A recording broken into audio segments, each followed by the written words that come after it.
muito caro você produzir livros muito sofisticados, com uma imagem, com vídeo. Eventualmente você não vai atingir um público tão maior. Você começa a navegar agora pelo Ondas Impressas, o seu podcast quinzenal sobre o universo da impressão.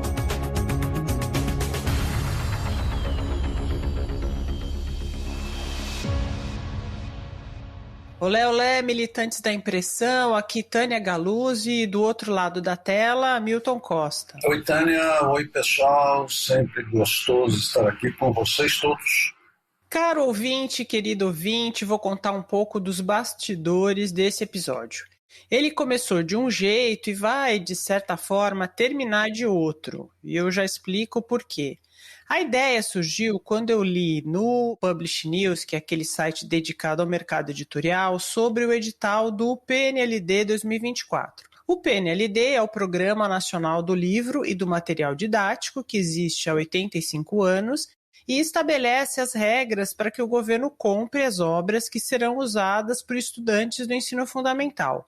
O PNLD determina como essas obras devem ser e é por meio do PNLD que o governo compra das editoras os livros e materiais que serão distribuídos para os alunos da rede pública. Pois então, a notícia destacava uma das principais novidades do PNLD 2024, que é o aprofundamento do uso das tecnologias digitais. O edital determina a compra de livro e manual do professor digital e interativo. O PNLD já previa a compra de material digital, mas está introduzindo agora os recursos interativos, que inclui gamificação, audiobook, podcast e outras cositas. Eu li isso e pensei, vamos fazer um episódio sobre os novos formatos do livro, tendo como ponto de partida o livro impresso. Na minha cabeça, lembrando principalmente de uma discussão, se não me engano, no último Congresso do Livro Digital, promovido pela CBL, na minha cabeça, havia editoras pensando em novos formatos, não só no digital, mas também no impresso, fazendo uma ponte entre as duas plataformas. Pois é, Tânia, só que aí, nessa conversa toda, a realidade veio nos puxar de volta, não é isso? Exatamente. Já nos primeiros contatos, eu vi que o quadro é bem outro. Livro impresso é livro impresso, e-book é e-book, audiolivro é audiolivro. São universos paralelos. Eles até podem ter o mesmo conteúdo, mas não conversam entre si. Salvo quando estamos falando justamente do quê? Do material didático. Aí sim existem algumas fontes, como a gente vai ouvir na conversa com Ângelo Xavier, que é diretor-geral da Moderna. Moderna faz parte do grupo Santillana, não só é uma das principais editoras didáticas do Brasil, como a Santillana é do mundo. É nessa área educacional que o conteúdo digital caminha mais rápido e de forma mais segura. Para trazer para vocês um panorama geral, a gente conversou também com a Isabel Malzoni, responsável pela editora Caixote. A Caixote é uma pequena editora criada em 2014 com os olhos voltados para a criança e para o jovem. Eles começaram com aplicativos e dos aplicativos partiram para o impresso. A gente tem certeza de que vocês vão adorar a história que ela nos conta. E fechando o programa, batemos um papo também com Marcos da Veiga Pereira, sócio da Sextante, frequente participante do Ondas, editora que tem investido bastante no digital. Assim como a Isabel, o Marcos levanta questões importantíssimas sobre a criação de conteúdo digital. Mas antes das entrevistas, tem a sessão Afago no Coração e um lembrete. Pessoal, se vocês estão gostando do Ondas, compartilhem o link com os amigos e colegas de trabalho. Isso é muito importante aqui para o canal, para que a gente possa crescer e levar a valorização do impresso para mais gente. E tem também a camiseta dos militantes da impressão à venda lá no site www.ondasimpressas.com.br. Bora colocar nosso amor pelo impresso no peito. Bom, mas é isso aí. Antes da gente ir para as entrevistas, tem a sessão Afagos no Coração. Eu quero primeiro mandar um beijão para as fontes que nos ajudaram neste episódio. A querida Denise Góes e a Gabi Dias, da Moderna, o Márcio Uva, por produtor gráfico, e o pessoal da comunidade do Portal do Papel. Abraços e beijos também para a Lorena de Pisol, para o Miguel Trócoli, para o Fábio Mortari e para a Assunta Camilo, que sempre prestigiam o Ondas. Beijo também para o Ângelo Lastre e para a Lucilene Marianelli. Agora, a mensagem do nosso patrocinador. Somos todos militantes da impressão. A Neoband está preparada para atender os maiores desafios do segmento de comunicação visual. São mais de 4 décadas de experiência como especialistas na produção e instalação de campanhas publicitárias, vitrinismo, eventos e varejo. Possuímos uma equipe de instalação homologada pelos principais veículos de mídia e dentro dos mais exigentes padrões de segurança do trabalho. Oferecemos soluções para a impressão de grandes formatos, mídia OH, materiais para o ponto de venda, vitrinismo, sinalização e envelopamento de automóveis, metrô, caminhões e ônibus. Quer saber mais? Acesse o site neoband.com.br. Neoband, para ideias de todos os tamanhos. Voltamos com a conversa com Ângelo Xavier, da Moderna. Ângelo, muito obrigada por ter aceitado o nosso convite.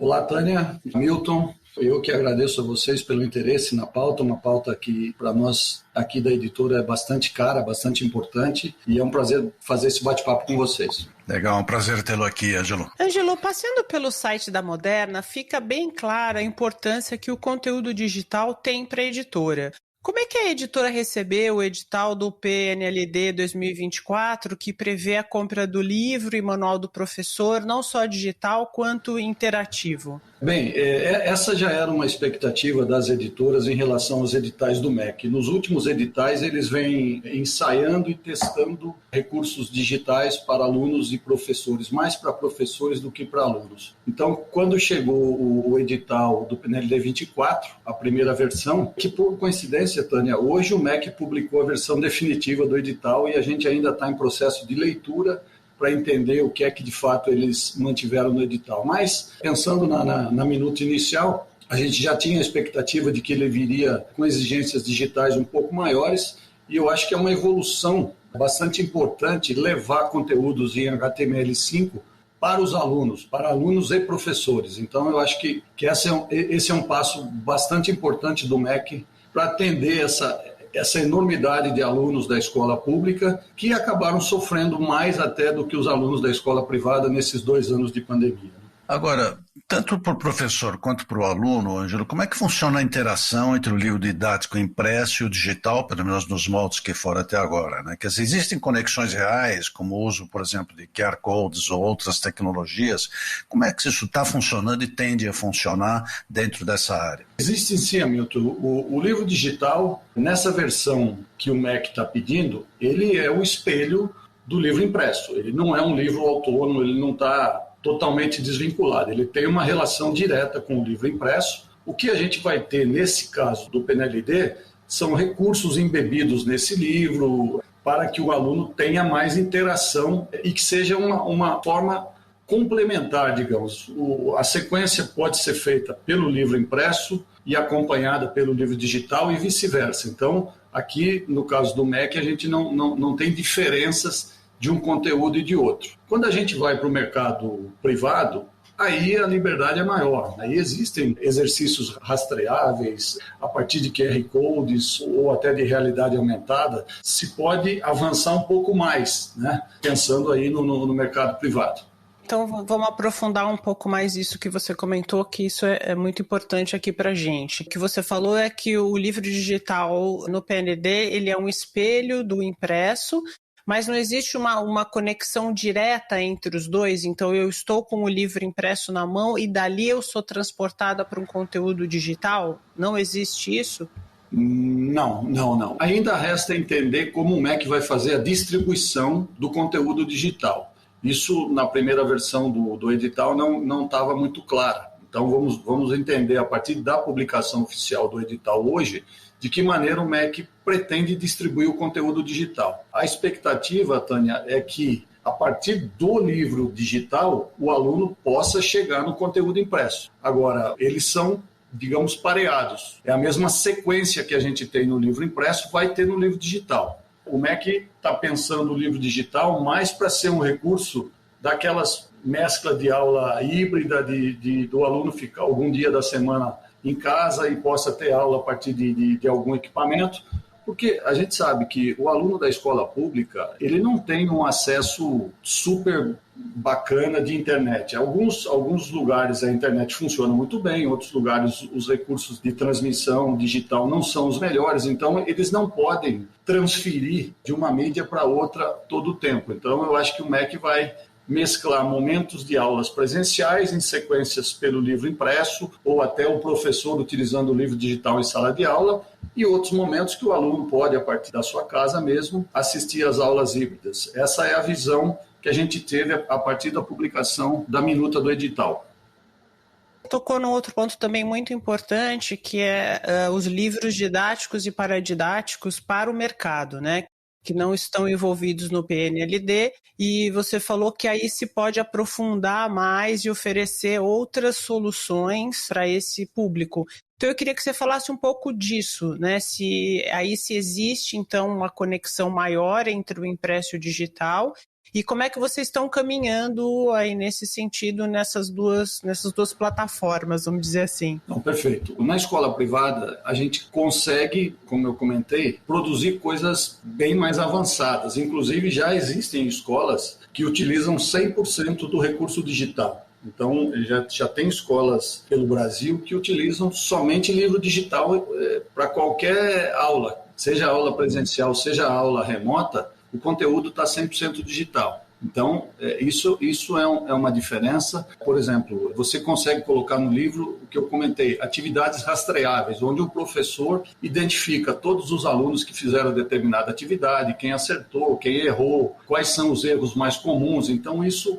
guia melhor a aula do professor na aplicação de determinados conteúdos. Eu acho que esse é um ponto bastante importante, a possibilidade de fazer, inclusive, avaliações de desempenho. Isso se torna bastante possível no recurso digital, mas que no caso do PNLD vai estar presente também. O MEC pede nesse PNLD 24 que a gente coloque testes de diagnóstico para que os professores também entendam em que nível os alunos se encontram, tanto no início do curso como no decorrer do curso. Eu acho que a gente já tem isso no mercado privado e vai ter condição de ter isso nesse PNLD a partir do Ensino Fundamental 2, que é o PNLD 24. Agora, Ângelo, várias pesquisas nacionais, mesmo principalmente internacionais, eles mostram a relevância do conteúdo impresso para o aprendizado, né? Retenção, aprofundamento de texto e até para o desenvolvimento cognitivo dos alunos, né? Vocês, de alguma forma, monitoram esse desempenho dos alunos nessas diferentes plataformas?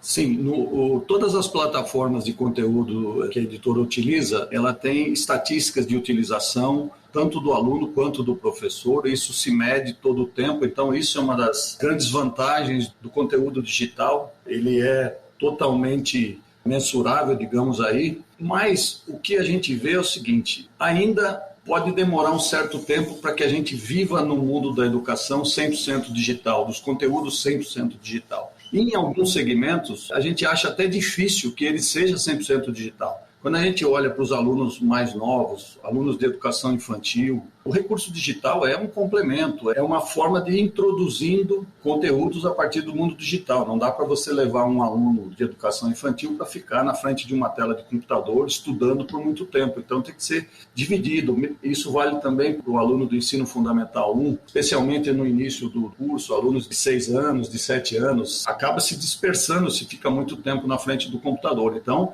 a gente entende que o balanceamento entre conteúdo impresso e conteúdo digital vai ser uma convivência por um certo tempo, né? Eu acredito bastante nisso.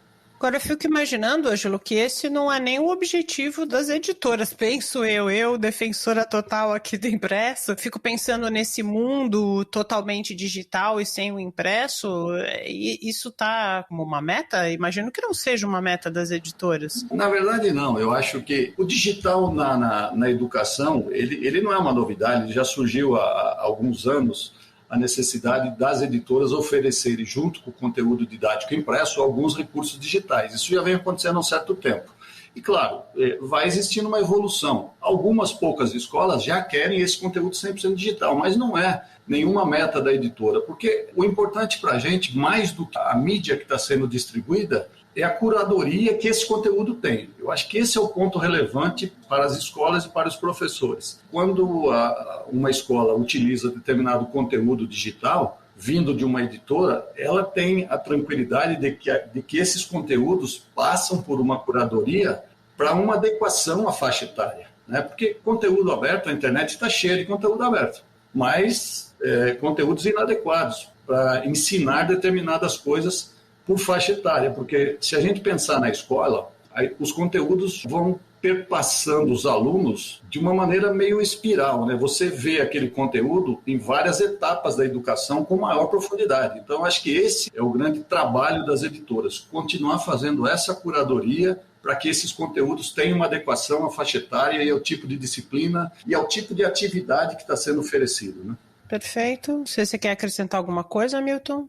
Não, só queria dar um grande abraço no Ângelo, parabenizá-lo pelo todo o desenvolvimento, né, que tem Moderna Santillana nesse mundo, que é fantástico, e agradecer pela presença, Ângelo.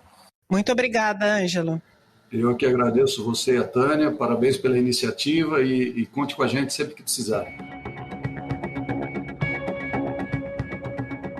2 pontos muito importantes, né, Hamilton? Curadoria e acesso.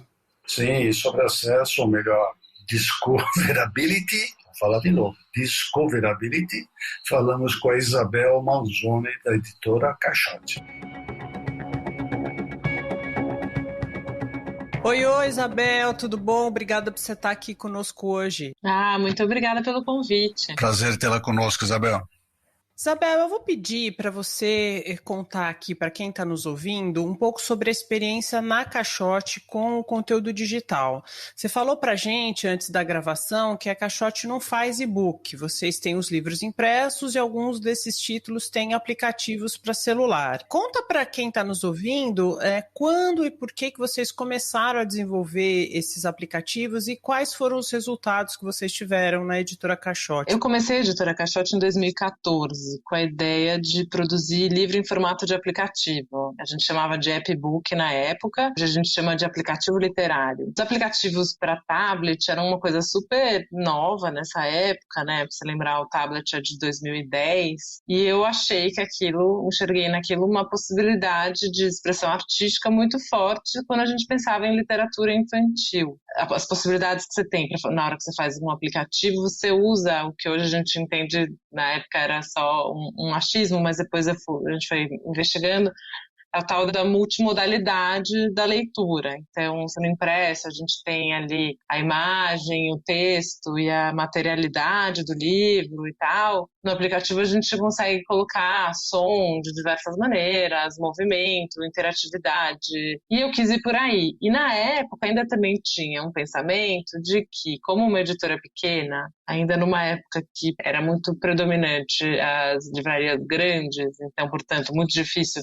de conseguir essa distribuição, né, na minha experiência vindo de editoras pequenas, o digital prometia esse acesso a um mercado gigantesco mundial, né? Então, supostamente, você faz o aplicativo, sobe ele nas plataformas de aplicativos da Apple ou do Google, e aí você vende isso para o mundo inteiro, você pode fazer isso em várias línguas, então era possível essa distribuição quase que restrita. É claro, não é bem assim. Vocês começaram, então, pelo aplicativo? Começou pelo aplicativo. O impresso é só de 2019. Entendi, quer dizer, o impresso a partir de 2019. Em 2015, eu lancei o primeiro aplicativo, chamava Pequenos Grandes Contos de Verdade. Esse aplicativo ganhou o prêmio Jabuti, a gente conseguiu algum destaque com ele e tal. E em seguida lançamos um outro aplicativo chamado Quanto Bumbum, que daí foi uma produção todinha voltada para o digital. E cada um deles a gente foi testando essa multimodalidade. Em cada um deles a gente foi experimentando essas possibilidades do digital e entendendo como é que funcionava esse mercado, que por um lado prometia esse acesso restrito, mas que não é bem assim. Não é bem assim, porque até hoje essa é uma questão muito importante, que é a tal da discoverability, eles chamam de encontrabilidade, né? Isabel, discoverability, o que é isso? Um termo que é muito difícil de traduzir, né? Que a gente poderia falar encontrabilidade, mas eu acho que é uma palavra que provavelmente não existe em português, que é essa questão que gira em torno dos aplicativos, que é a capacidade do aplicativo ser encontrado lá dentro da loja. Essa é uma questão muito importante. É assim, você produz um aplicativo, você submete ele via sistema, ou seja, É tudo online ali, é tudo no computador, você não tem um contato pessoal com ninguém para tirar uma dúvida de alguma coisa, não. Você submete aquilo via sistema, aquilo é analisado, aprovado ou não, às vezes eles sugerem, pedem alterações e tal, e aquilo sobe nessa loja que realmente está disponível no mundo todo, mas como é que a pessoa encontraria esse seu aplicativo lá dentro? Como é que ele entra na Apple Store e descobre que esse aplicativo está lá e que ele existe? Porque na hora que você entra na loja de aplicativos, você vai ter lá uma seleção dos mais vendidos, dos mais procurados, das lojas maiores. Então, pensando aqui em literatura infantil, vão ter muitos aplicativos da Disney ou de outras produtoras grandes e tal. Mas como que o meu aplicativo da Caixote vai ser encontrado? Considerando que milhares entram a cada semana ou Exatamente. dia. Isso é uma questão ainda que não foi bem resolvida, e isso traz muitas implicações, assim. Isso é ruim para o produtor, que não consegue que seu aplicativo esteja lá disponível, e ele é ruim para a fama dos aplicativos literários de uma maneira geral. Por quê? Você vai lá, pai, professor, alguma coisa assim, entra no aplicativo e você vai achar aquela lista dos 10 joguinhos, livrinhos, tal, mais vendidos, vai baixar aquilo. Muito provavelmente vai ser uma coisa de qualidade duvidosa, né? Não são coisas que chegaram ali porque são educativas ou porque tem um bom conteúdo literário, porque foram necessariamente bem produzidos, né? E aí você talvez ache aquilo uma porcaria e diga tudo que está sendo produzido no digital é uma porcaria, e isso meio que perpetua esse preconceito que gira em torno do digital. Para mim, a loja de aplicativo ela é como se fosse uma livraria, só que em vez dos livros estarem nas prateleiras, elas estão dentro de caixas não identificadas. Então você tem que contar que aquele leitor, aquele usuário vai abrir caixa por caixa e vai se virar com aquilo. Isso é muito complexo de lidar. Isso já era complexo em 2015 e continua complexo hoje. E aí como é que você caminhou para o livro impresso a partir disso, a partir de toda essa experiência? Então, a gente fez 4 aplicativos até chegar no impresso. No quarto aplicativo, a gente já tinha um entendimento de que o aplicativo sozinho não dava, porque é muito difícil de fazer todo o caminho dele, tanto a comercialização como a divulgação, como é que fazer isso chegar nos jornalistas, era tudo muito complexo, por causa do preconceito que eu citei e por outros motivos. Então, a gente já pensava assim, acho que deviam existir vários produtos, e um pouco seguindo a linha de outros produtores de aplicativos que a gente vê. Então, tem uma produtora de aplicativo que chama Nosecrawl, que na verdade é uma editora inglesa, muito bacana, que produziu provavelmente os melhores aplicativos literários que estão disponíveis hoje. E ela produzia e fazia o impresso. E ela dizia que o que bancava os aplicativos eram os impressos. E eu achava aquilo muito surpreendente, né? E eles lá pelas tantas pararam de produzir. Mas eu falei, eu preciso tentar alguma coisa por aí. Então, quando a gente produziu o nosso último aplicativo, mais recente, chama Amal e a viagem mais importante da sua vida, em 2019, que é um aplicativo sobre crianças que viajam sozinhas pelo mundo em busca de refúgio. A gente conseguiu um apoio institucional da ONU, né, do Acnur, que é a agência da ONU para os refugiados, e a gente queria fazer aquilo ter o maior alcance possível, assim. Então, investimos muito em pensar como que isso ia ser. E aí a gente criou um aplicativo gratuito, com um esquema de monetização que já estava sendo muito usado nos games independentes, que era uma coisa de se basear muito na solidariedade.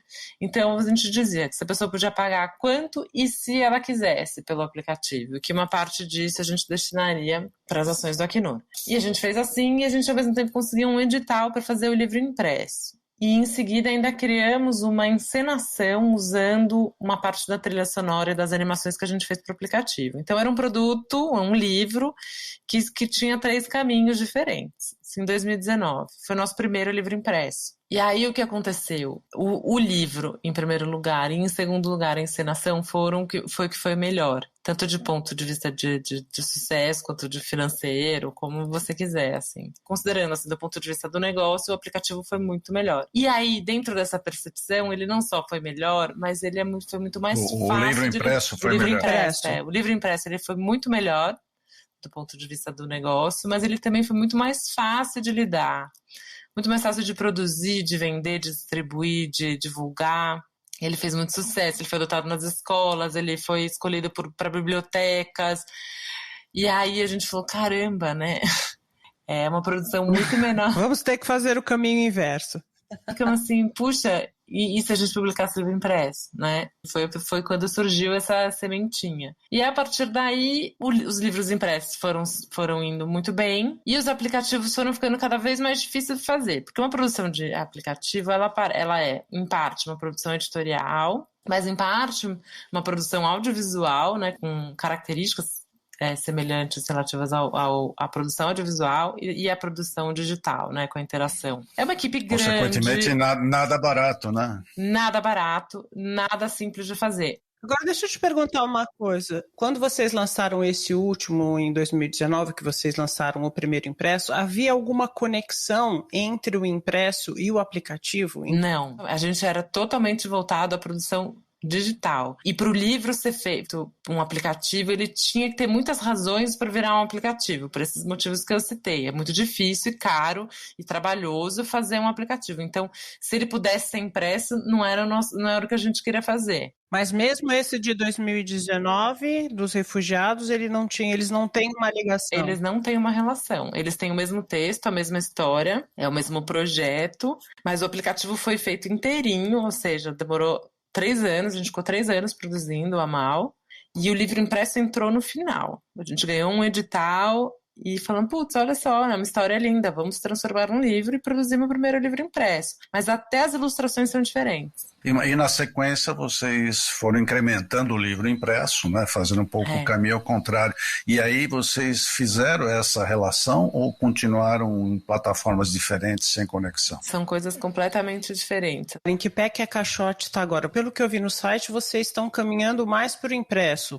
Desde 2019 a gente começou a investir mais pesado com esse tamanho da editora, né? Mas assim, a gente começou a investir no impresso apenas, assim. Não tem a intenção de fazer digital como a gente estava fazendo. Ou seja, com recursos próprios e nessa base da experimentação. A vontade que deu, depois a gente ter investido tanto, né, de 2014 a 2019, a gente investiu bastante tempo, recursos e tudo mais. A gente ficou com a sensação de que ainda existe um caminho do ponto de vista da tecnologia, do mercado, né? Do mercado para ele entender e aceitar o digital. E da tecnologia também.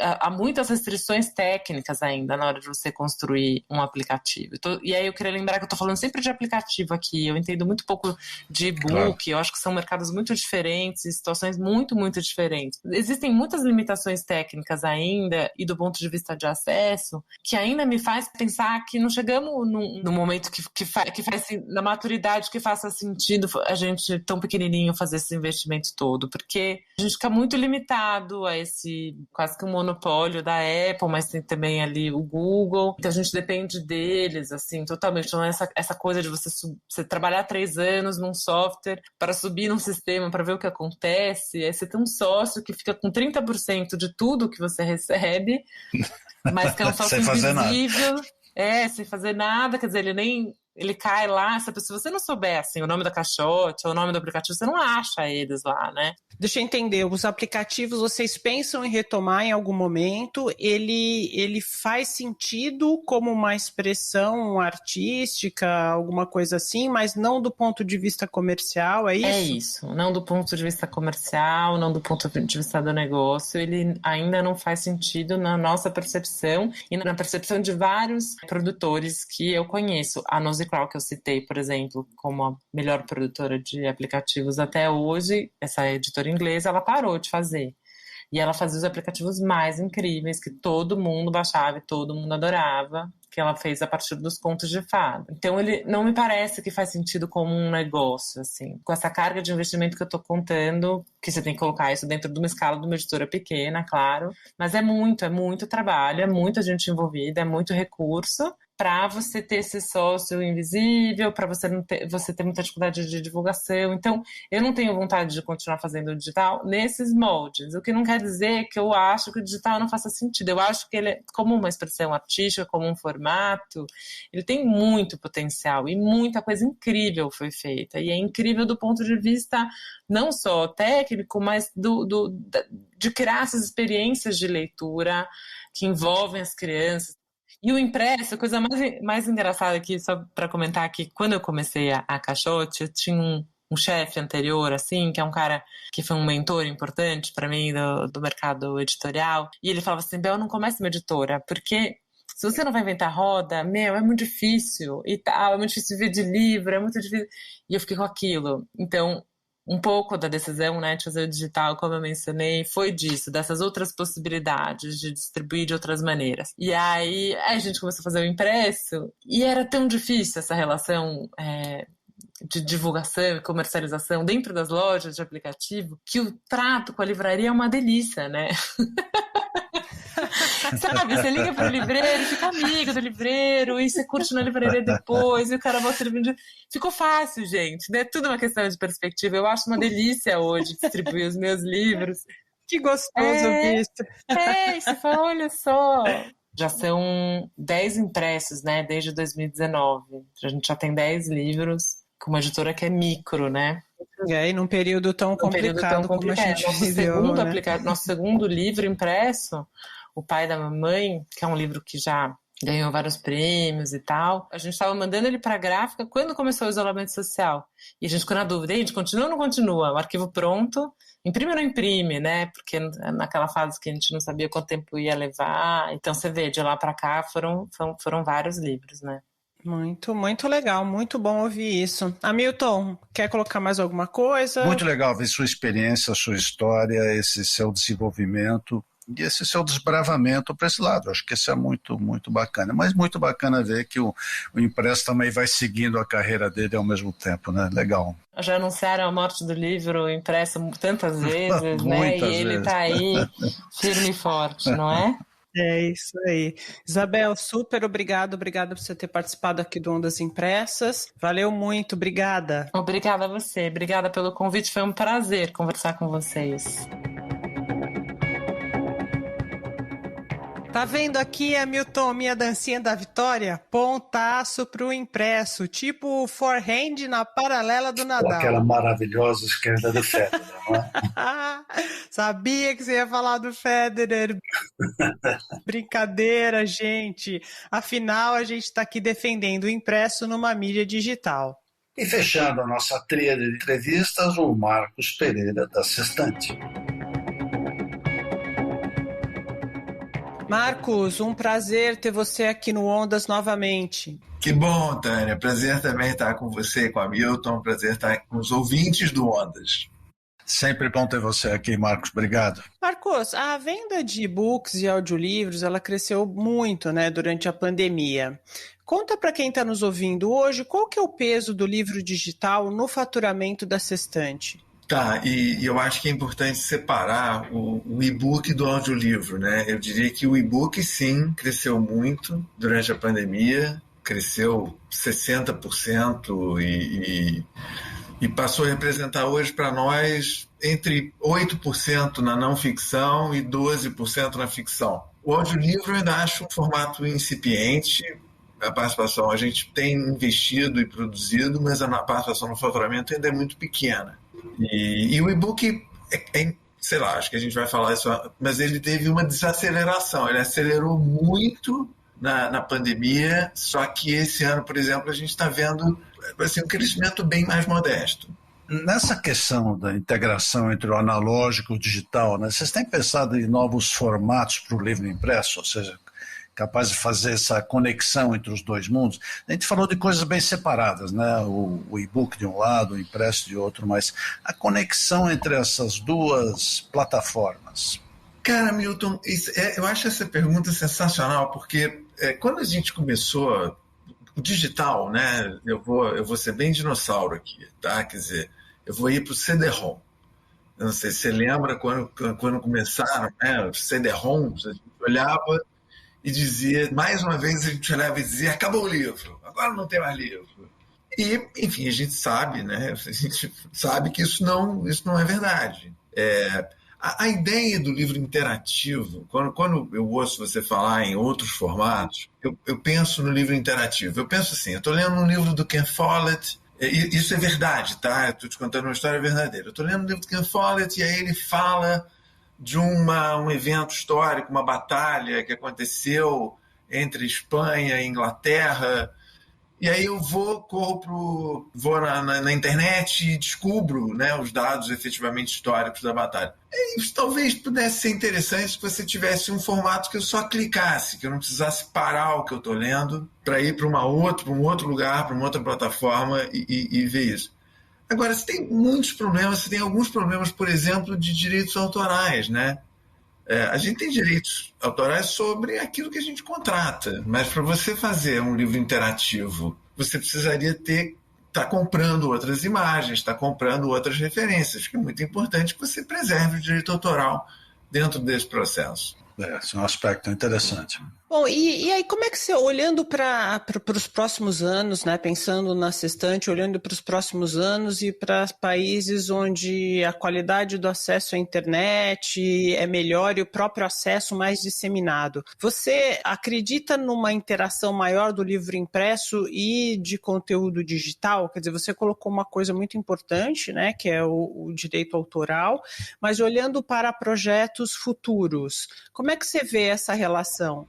Olha, Tânia, eu acho que a primeira coisa será como vai se comportar o audiolivro no Brasil. Esse foi a grande mudança que a gente viveu nos últimos 5 anos no hemisfério norte, nos Estados Unidos, na Inglaterra, na Europa em geral. Um crescimento, né, um posicionamento, um investimento das editoras no audiolivro. Eu acho o audiolivro um formato bem diferente, ele é um formato interpretativo. Quando a gente lê, a interpretação é nossa. Você não acha interessante que você lê alguma coisa, quando você está lendo, sei lá, uma ficção, e você fica tentando imaginar uma voz para aquele personagem? Eu tenho ouvido audiolivros e tenho sentido essa diferença. É bem curioso isso que você está falando. E é interessante, Tânia, porque eventualmente você pode, às vezes, ouvir e não gostar, né? Quando você ouve e gosta, você tem mais vontade de estar ouvindo aquele livro. E, eventualmente, você está ouvindo uma narração que é chata, que uma voz que você não tem empatia,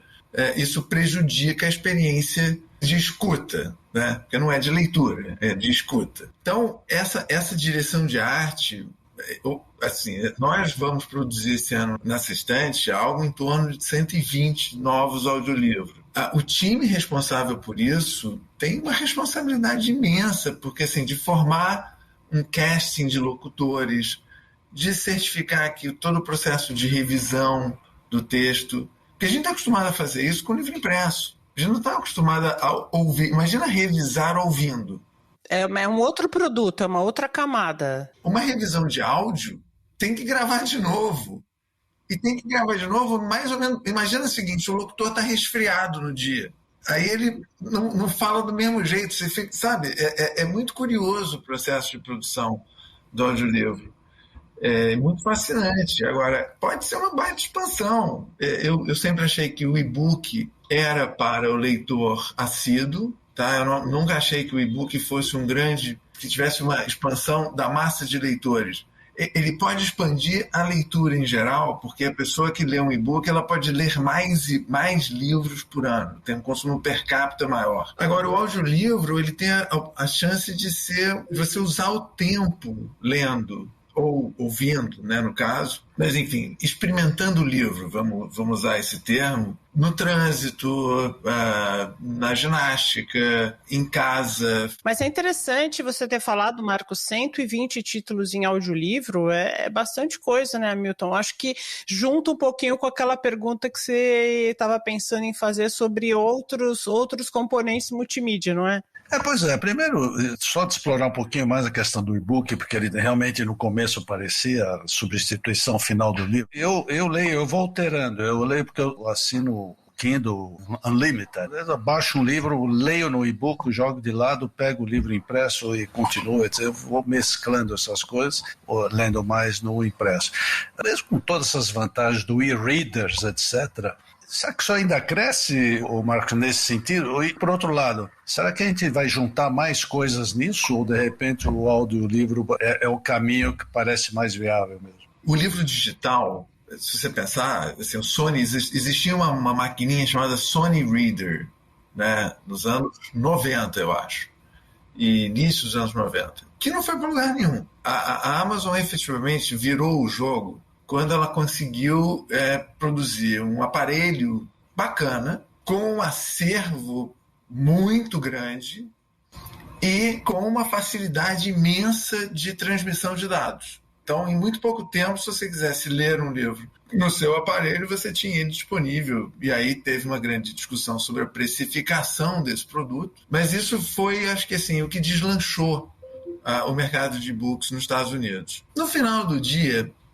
o e-book ele é um produto bobo. Ele é assim, a mesma experiência. O que você pode fazer com um e-book? Você pode aumentar a letra, pode ouvir, se você tem lá um determinado mecanismo, mas aí, enfim, é um ouvir que não é uma narração, é uma narração mecânica, né? O que se imaginou, por exemplo, com o iPad, né? Porque na época que surgiu, então, a Apple lança o iPad, aí tinha o iBook, a gente imaginou, então, talvez nesse aparelho, que é um pouco mais sofisticado, que tem acesso à internet, que faz outras coisas, a gente poderia ter, então, o livro interativo. Só que aí depende da produção, depende das editoras produzirem livros interativos. E é muito caro você produzir livros muito sofisticados, com uma imagem, com vídeo. Eventualmente você não vai atingir um público tão maior.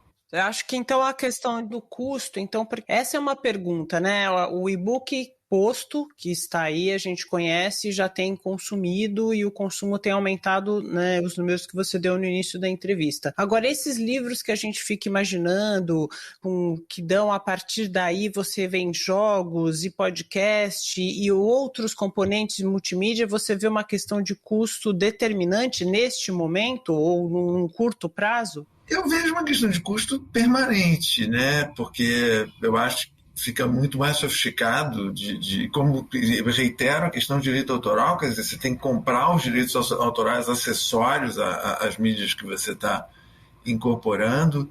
Você tem uma outra questão importante, Tânia, que é assim, uma coisa é você fazer um download de um e-book. Assim, se você pega arquivos que começam a ficar muito pesados, com muita informação, claro que hoje em dia você tem streaming, você tem outras tecnologias de transmissão de dados. Mas, enfim, não é a mesma coisa, não é tão simples.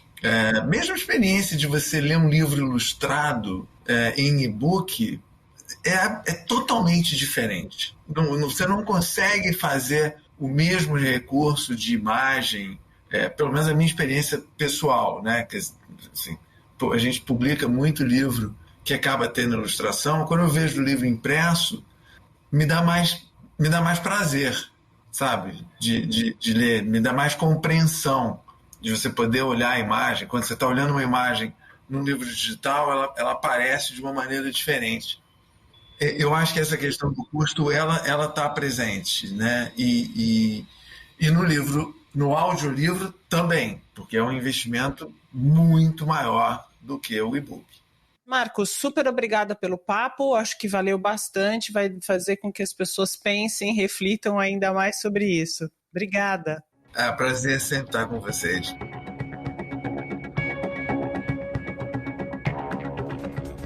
Por hoje é só, pessoal. Esperamos que vocês tenham gostado. Compartilhem, recomendem, contamos com o boca a boca de vocês. E nos acompanhe nas redes sociais. É só jogar aí no seu procurador Ondas Impressas. É isso aí, pessoal. Grande beijo. Beijão, abraço a todos.